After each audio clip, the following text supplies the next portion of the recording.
Hello, welcome back to dancebranch.net. Our next pattern is going to be a whip, a cutoff whip. Now this is coming off your right side pass like all the other whips, okay? But this one's going to actually be a cutoff. Now we've done a cutoff pattern before at the other level, so you can go back and look at that one. But this is going to be a whip, so it's going to be an 8 count. We're going to demonstrate this and then we'll break it down, okay? So let's give you a few different angles on this.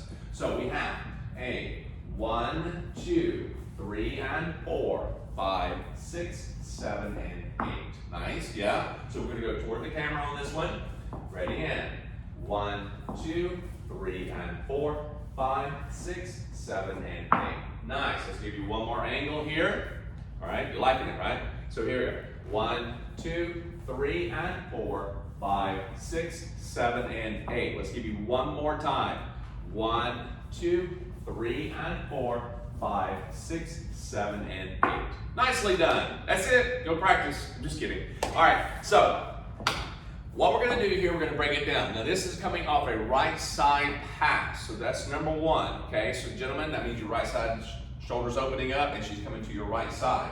You're going to get out on the track, okay, as usual. Now, I'm going to present a right side underarm pass for her, but the cutoff happens when I cut her off, all right, and send her back. What happens toward the end of this, halfway through in like count 4 and 5 and on, that's what really makes the whip happen. Your positioning and how you're leading it, okay? So the right side pass and the cutoff, the right side pass or the cutoff, you've already learned. Correct. Or if you haven't, that video is ahead of this one, prior to this one. Yes. So go back and learn that, because we're not really going to be breaking that part down. We're going to pick up on the end. Yes, and where it makes it more of a whip. Yeah. So when we go through, right hand, okay, is not connected. Your left hand to her right hand's connected. Right side underarm, okay? 1, 2, 3, and 4. So this is what changes the ball game, okay? So notice that if I've cut off here, I'm staying on the rail. But when I do a cutoff whip, I'm actually going 3 and I'm coming across the track, gentlemen. I'm actually facing and straddle across the track, maybe a little bit further around, depending on how you're traveling. So let's try that one more time, okay? So again, the difference here between a right side pass and a right side cutoff is that on this whip, I'm actually going to travel across the track. All the others stay on the rail, okay? So we'll give you another angle in just a moment. 1, 2, 3, and 4. So I'm centered toward her. My right hand's on her shoulder. My left hand's in between us, lower at her hip, okay? Now, at this point, my right hand can also go down. Now, this is very important, gentlemen. Notice my right hand went down below her shoulder. Notice what happens, ladies. She brought her elbow up. Hand stays up if she wants or lays it on top of the shoulder. But this particular step, she can do this if your hand's at the bottom of her shoulder blade, the right hand. If your hand's up top, gentlemen, where she feels like I can't bring the arm up, don't do that, ladies. And you have the option of not having to bring it up at all if you don't want to. And, okay? and Steve does that both ways. So it's not Right. that one way's right and one way's wrong. I mean, you do it both. Correct. It's here, sometimes he puts it down there. It just gives it a different look. Exactly. And if he puts it down here, ladies, and you don't realize it at first, so you don't bring the arm up, it's no big deal. Right. Yeah. Yeah, it's no big deal at all. And what really happens a lot of times is that, you know, when you go to move across, you don't want to feel like you're pulling her, okay, and forcing this. Again, my shoulders are facing her, and I'm reaching equally. I can put both my hands on her shoulders right here, and I'm equally shouldered to her, okay? So I'm not like angled like this, all right? And I'll add to that too. As you said, when the arm is here, guys, as he's starting to move across, it's literally just here. It's just sitting here. When he goes across, he's not pulling. He's not pulling on me. There's no pressure there. It's just there. It's just Right. kind of like a, hey. Yeah, it's just connecting with her. It's kind of like, you know, holding her hand. That's it. I don't want to squeeze, I don't want to pull, I don't want to push her. And so as I go to move, I got to pay attention and keep my eyes on her. I'm not looking at my footwork, and I'm facing her. The hand stays equally between us at this point, okay? So I'm not angled like this. My shoulders are facing her. That is key for all your dances. If you can keep your shoulders facing her a little bit more, you're going to be better off, all right? So as I step across on count 4, now my next thing is not to pull her to get her across. I don't want to pull her to get her down. You'll see a lot of this happening. So what I want to do is I want to rotate my shoulders and rotate rotate me, which my arm is connected. She feels a rotation from me as I do that, and notice it automatically gets her to move forward and rotate herself.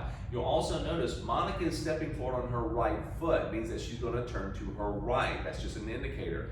And so it works well. So as I move 5 here, she's already rotated. And notice I'm still facing her as she rotates on count 5.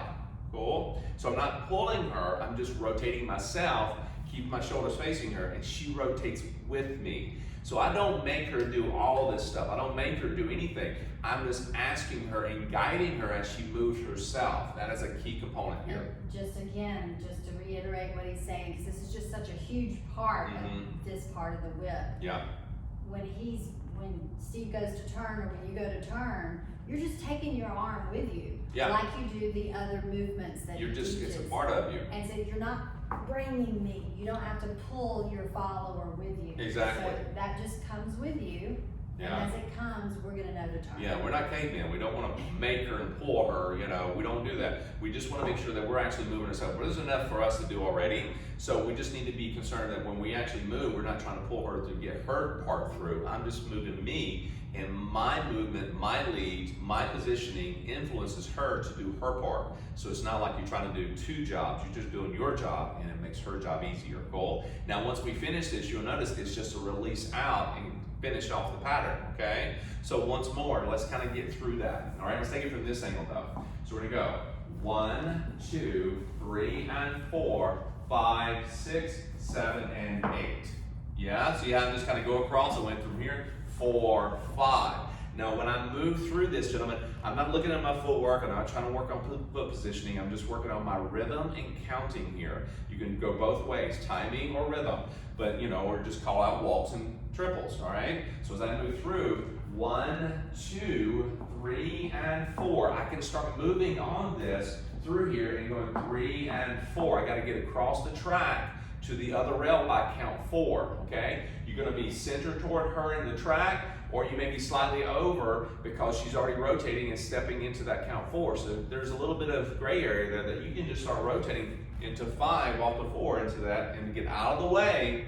She's moving through. Once you take this right side back, where we're just talking about, you're on the rail fully, she's in the track, and then you get back into the track with her on count 6, okay? That's how it's gonna work for you. You just get out of the way for count 4, 5, 6, all right? Do you wanna do the guy's footwork facing the camera? Yeah, well, I can do, yeah, let me do it this way. I'm gonna start this way, my back to you. So I'm gonna go 1, 2, 3, and 4. So I picked her up, 4, 5, 6, 7, and 8, all right? I'm looking at the camera here. She's facing me, okay? I'm with you. 1, 2, pick her up, 3, crossing the track, 4, open up your right side, 5, 6, 7, and 8. And notice when I take the hand, look at this, guys. I'm not pulling it, see my arm is not collapsing. I'm just rotating the right side. That's it. She's cradled in that, she's not heavy. Ladies, you don't want to be leaning in it, you don't want to be pulling or pushing. You're just rotating your body with his arm, and ladies, guys, you're just rotating your upper body, so you're not pulling it in. You don't want to see this, okay? So let's take it one more time. Let's take it from this angle. And I guess I should add, I said, do you want to show the guys your footwork? And it's not really your footwork so much as your body position. Right, and it's positioning that actually, remember, your rhythm, your footwork, it all goes underneath you. Just Remember, fall there. right side, left side. Yeah. Yeah, because this is what happens. All right, here we go. 1, 2, 3, and 4, 5, 6, 7, and 8. All right? And again, you're not going to be exact in footwork. We don't want to think footwork. We want to think, you're not going to be exact in all your leads. You're going to have variations, okay? So we want to make sure that you're going to go a little further, a little less sometimes, but it's just a matter of practice all the way through, It's okay? more about that body positioning that, Yes. that you talk about. Huge. And just getting yourself across. Right, circular track method. You need to Yes. catch that video, all right? Positioning. So, practice this, go back and work on this as much as you need to, because we're gonna come back with variations. We're gonna be working on the ending, okay? How do we end this? And this is gonna be very similar to all the other whips as well, okay? So we'll be right back with your first variation.